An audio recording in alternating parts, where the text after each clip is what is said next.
هي جبتي لي الحزب الاشتراكي الموحد، والناس اللي كيعرفوك يعني مسارك السياسي هو انك عندك تجربه في الديمقراطيه للمستقلين، وكنتي عضو المجلس الوطني حسب نتمنى المعلومات ديالي تكون صحيحه. من بعد التحقتي بالحزب الاشتراكي الموحد، وفجاه غادرت سفينه الحزب الاشتراكي الموحد حتى بنتي يعني حتى الواحد نقولوا اخر المطاف. هذا بغينا نعرفوا شنو هي اسباب القطيعه مع الحزب الاشتراكي الموحد؟ علاش ما كاينش قطيعه سي حميد. الانسان في الحياه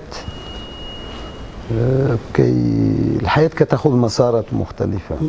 هذه المسارات ما كتعنيش بان هي الصحيحه، لا السابقه ولا الحاليه ولا اللاحقه، ممكن غدا تولي هكا ولا اللاحقه ولا كذا. أنا كنت من المؤسسين ديال التجربة، كنت من المؤسسين ديال وحدة اليسار كاع اللي بديناها من خلال جريدة المواطن في 90 91 تجمع. ثم ساهمت في تأسيس مع رفاق ورفيقات تجربة الديمقراطية المستقلين. ثم بعد ذلك رغم الموقف ديالي الشخصي من الاندماج انذاك، انا انضبطت لقرار الاغلبيه داخل كنتي بور الاندماج؟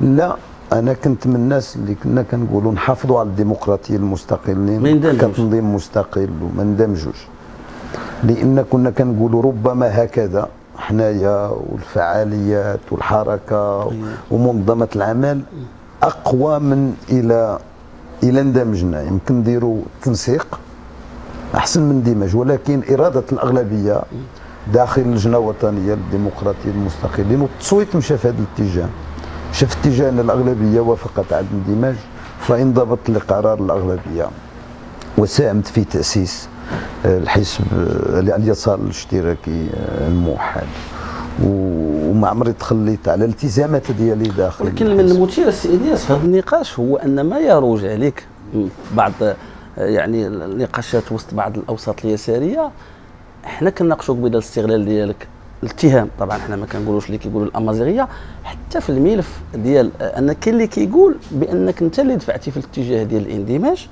وبان جزء من المهام ديالك اللي قرباتك للسلطه، هذا اتهام، هو انك يعني سورتي على القاعديين. التجربه ديال الديمقراطيه المستقلين بلوكيتيها عند المنظمه، وهذه مهمه كانت عندك بعدين باش نكمل لك حميد التاريخ من بعد باش يجي الطعم باش تفرش الارض. غادي نجي شوف هاد السورياليه هكا، وهذا البناء، هذا البناء اللي كتبني واللي كيبني بحال هاد العماره اللي طاحت. ماشي كنبني انا، لا بحال هاد العماره اللي طاحت، يعني واحد باني على الخاوي، وهذا الشيء كلشي كيطيح، الخاوي كيطيح.